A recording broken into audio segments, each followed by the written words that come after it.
So we should see it any second now. And there you are getting a great view of Crew-9 inside Dragon Freedom as it returns back to Earth. We are awaiting the drogue deploys. This view coming from the WB-57 high altitude plane. And there you see it on your screen, drogue deployment. Drogue descent rate nominal. You can hear the crowd here. Visual on 2 healthy drogues. The crowd here very excited as Dragon Freedom continues to make its way back to planet Earth.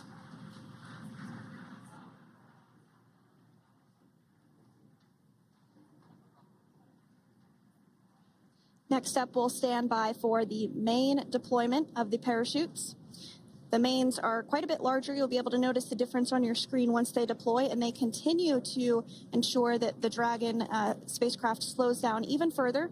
As we mentioned, Freedom will be traveling 16 miles per hour when it splashes down off the coast of Tallahassee, Florida, here at 2:57 p.m. Pacific time this afternoon. And there we go. We have visual on 4 healthy mains. That view was from inside. Freedom copy. That view was from inside one of the buckets where the parachutes are located. So we see a great view there of the reefing on those parachutes. And as those main parachutes begin to inflate fully, 4 beautiful, healthy mains. Now awaiting visuals of splashdown. Freedom, 1,000. We'll start to hear Commander Nick Hague. Copy, 1,000. As we heard right there, Commander Nick Hague will be calling out the altitude of the Dragon capsule from here on out.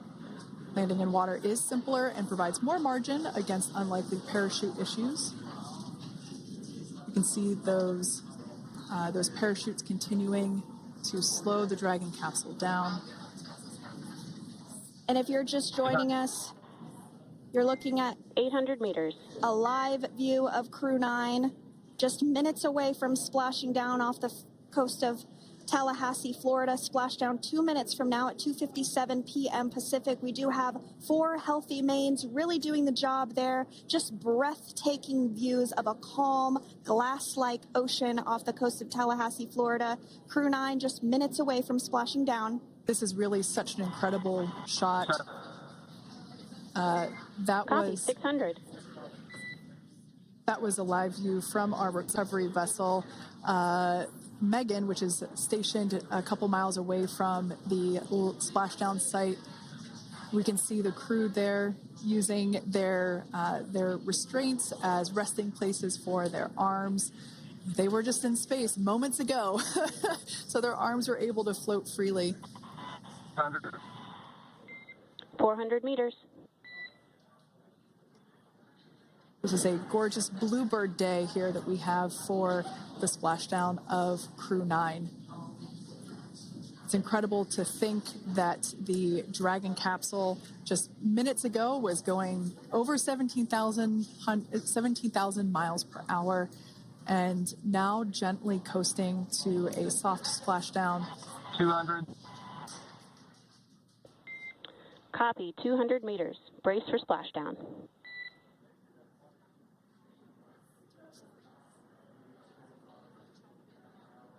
As you can see there on your screen, continuing to monitor progress of the Dragon spacecraft.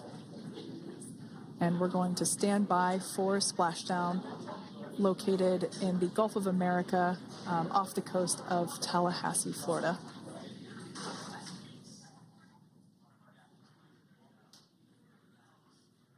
And splashdown, Crew-9 back on Earth.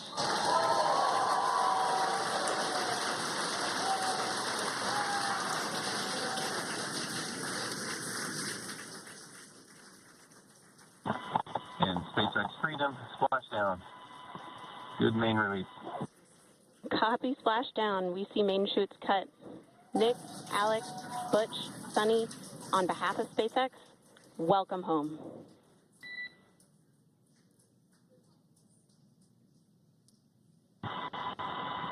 It is an amazing what a ride. I see a capsule full of grams ear to ear.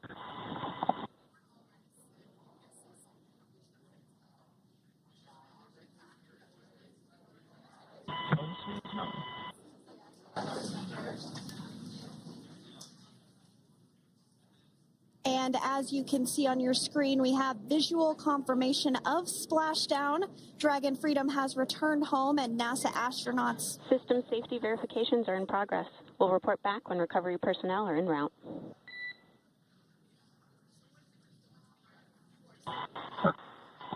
Understand. And we're in section 2 of 4.800 landing response. And looking for your words on if it is necessary.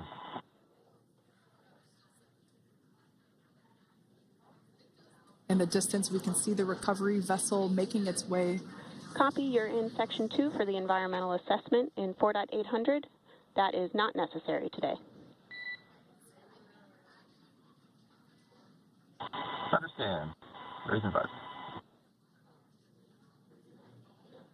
So we will continue to have communications between the Corps and Nick Hague, the commander of Crew Dragon Freedom, which just splashed down 2 minutes ago off the coast of Tallahassee, Florida.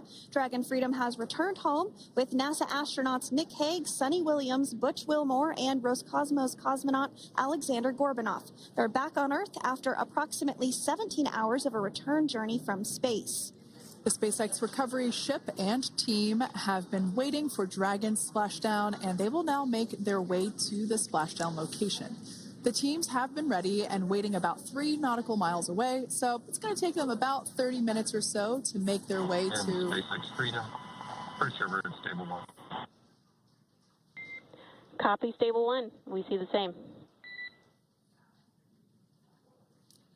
It's going to take about 30 minutes for the recovery team to make their way over to Nick, Suni, Butch, and Alexander, who are still seated and secured inside that Dragon spacecraft there on your screen. Incredible views there of that thermal protection system, or TPS. That Dragon capsule was pristine, white color before it departed the station, and we can see how the reentry phase, the thermal protection system did its job. Now, if you're wondering what that hole, that like bucket area is, that is underneath the side hatch. That is where the main parachutes were stored. So when we saw the Dragon capsule docked at station, it looked very different. The panel that protects and covers the main parachutes, that was still intact, as well as the panels that enclose where the drogue parachutes are located. We can see those fast boats. SpaceX is go for recovery personnel to approach. Expect personnel alongside in the next few minutes. Freedom copies. We can see those fast boats. We weren't kidding when we said they were fast. While it does take about 30 minutes for the main recovery vessel to make its way over to the capsule, these fast boats will be doing a couple of things simultaneously. A couple of them are going to be working to retrieve the parachutes that you see in the background there of this drone shot. Those parachutes will be retrieved from the ocean surface. We want to make sure we are able to pull those out. The recovery vessel there closest to the spacecraft is going to be performing some safety checks. We can see there they're using an instrument that is basically working to detect if there are any hypergolic vapors or fumes that are still residing in and or around the Draco thruster nozzles or outlets. The hypergolic fuel, which is necessary for on-orbit burns to maneuver the spacecraft. Unfortunately, those hypergolics are unable to be breathed. They are toxic, and so this team here is doing those initial safety checks to make sure that it is safe for the rest of the recovery team to approach the spacecraft. They're also checking to make sure that any residuals from the pyros are safe and are not going to cause any issues. We can see the team working their way around the spacecraft to do these these sniff tests on all of those Draco thrusters. And as we continue to await the recovery of our Dragon spacecraft with NASA astronauts Nick Hague, Suni Williams, Butch Wilmore, and Roscosmos cosmonaut Alexander Gorbanov inside, Dragon has autonomously completed several steps to safe itself following splashdown.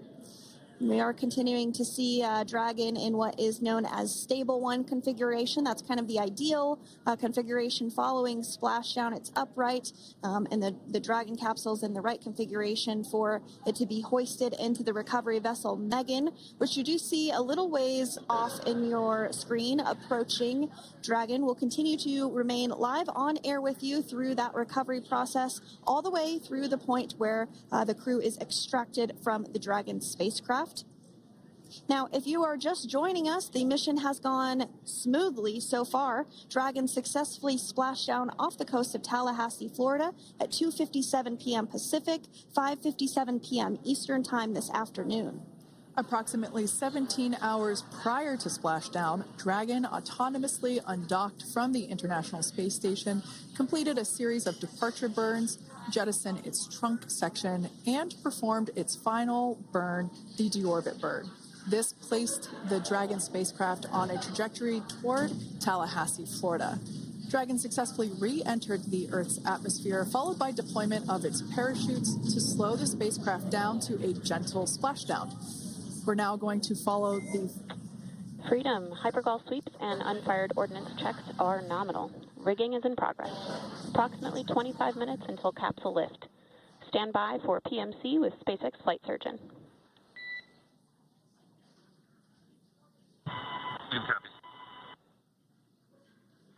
And so what we did just hear there was communications that those hypergol checks were complete. They didn't find any of that upon those checks, so we'll continue to move through the timeline.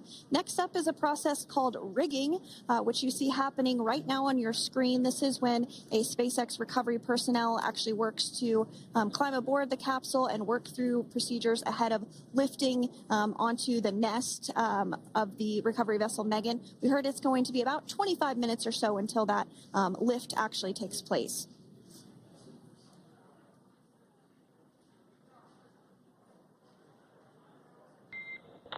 Okay, Freedom, the next call will be from the SpaceX flight surgeon on Dragon to Ground Private.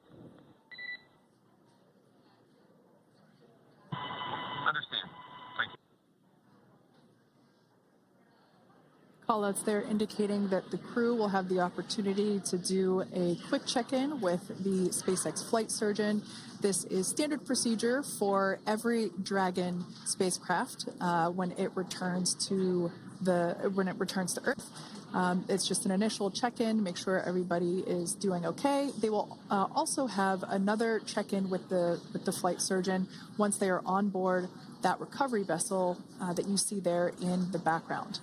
We can now see that SpaceX recovery team member they're on top of the Dragon spacecraft. They are going to be working to install plugs in the Draco thrusters to ensure that none of those and to ensure that no more